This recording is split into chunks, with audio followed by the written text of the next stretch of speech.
Blue-green algae calibration without secondary standard. The blue-green algae fluorometers use the same principles but different wavelengths of light to detect different chemicals in the sample. The freshwater fluorometer emits orange light and detects the red light emitted by the pigment phycocyanin.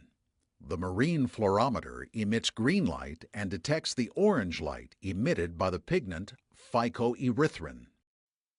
Monitoring in vivo, that is, an active biological condition, is subject to a great deal of variability. The fluorescent properties of a cyanobacterial population in a body of water can change with the health of the organisms, temperature, and exposure to light, even while the concentration remains the same. This makes in vivo data useful for trending or for correlating relative measurements to more quantitative values. The readings can be reported as a scaled voltage from 0 to 5 volts or as a concentration from 0 to 2 million cells per milliliter. Maintenance. The only maintenance required for the fluorometers is to keep them clean. As optical sensors, it is very important to give them a clear field of view into the water sample. Before and after each deployment, use a soft brush and mild soap to remove dirt and debris from all of the sensors. Rinse with clean, fresh water. Do not use organic solvents such as methanol or acetone to clean the sensor. These chemicals will damage the plastic components of the sensor. Calibration. Establish a connection to the sonde with Hydrus 3LT.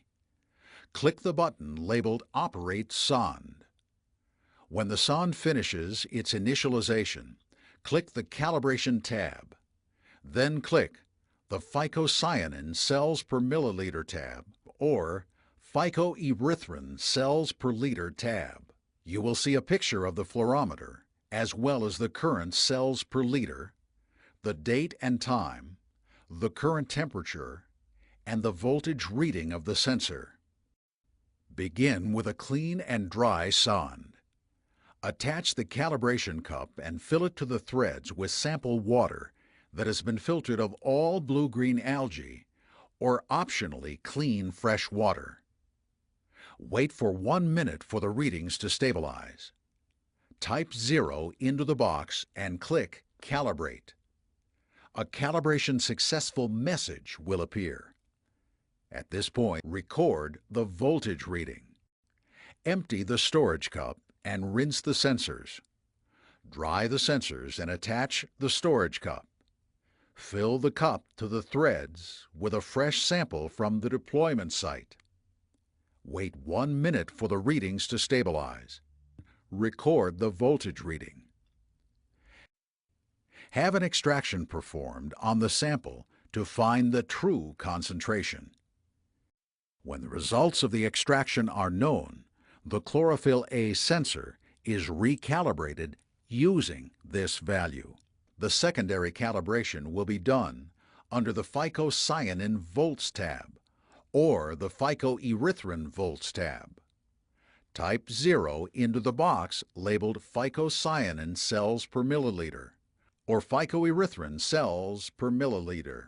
Type the voltage from the original 0-point calibration in the box labeled phycocyanin volts or phycoerythrin volts. Click the Calibrate button. A calibration successful message will appear. Now type the extracted value into the box labeled phycocyanin cells per milliliter or phycoerythrin cells per milliliter.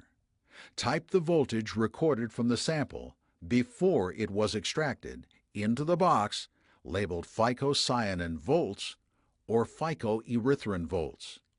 Click the Calibrate button. A calibration successful message will appear. These concentrations and voltages can be used for future calibrations of this specific blue-green algae sensor. The blue-green algae sensor is now calibrated.